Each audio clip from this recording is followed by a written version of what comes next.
हमारे सामने बुढ़े बाजी खड़े हैं मेले के अंदर। राजेश्वर भगवान का तप और जोश के साथ में क्या बाजी आज अपने मेले में पधारे, आपने कितनी खुशी हुई है? 10,000 तो लुगाइया है, 10,000 बाद आदमी है।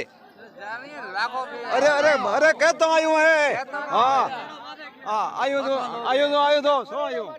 हाँ बासा सो आपने मेले में पधारने में कितनी खुशी हुई? अरे खुशी का नहीं माता भी कूदो बताए। अरे मेले में नेता कौन कौन पधारी? अरे नेता तो हो ही आविए, शंकर भाई आविए, अमराराम आविए, के विष्णु आविए,